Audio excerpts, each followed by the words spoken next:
Yeah, so in the clear tributaries and kind of more sight fishing waters, you can't fish from above like you would, trout fishing. Sometimes you fish a streamer moving down. You have to be behind the fish. If you're above them, they spook. So that puts you behind the fish, making a cast with a big streamer upstream. Oftentimes, the fish will eat the fly coming downstream. So if you make that cast and you drop the line, the shot's over already. I mean, you cannot drop the line. You have to have tension immediately and begin your strip immediately. That's probably one of the more important things about this trip, and it's something that when people are practicing should work on. Don't just launch it for distance.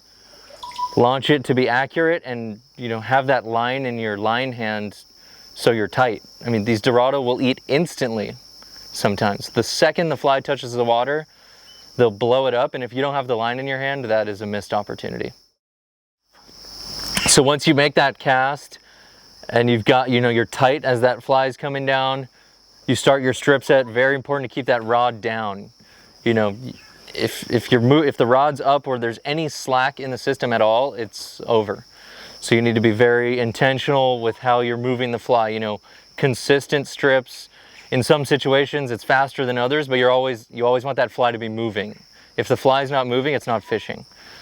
And then as that fish eats the fly, it's usually very explosive, exciting, startling, scary.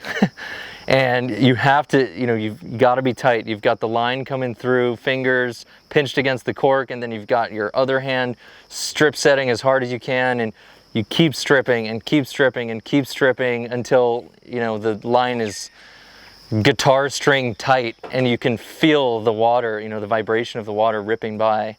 And then the fish jumps. I mean, there's really no such thing as too much tension. You're fishing 40-pound leader, 40-pound wire. You will not break these fish off unless your tackle was nicked or, the wire was frayed.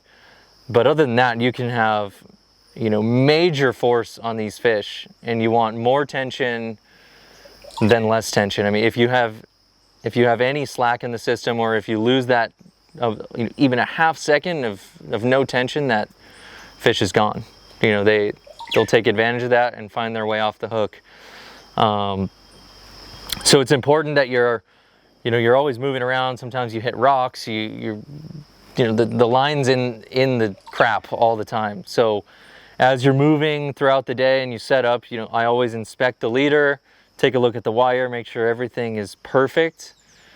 If it's not perfect, the Dorado is going to have the edge, and you can't give them anything.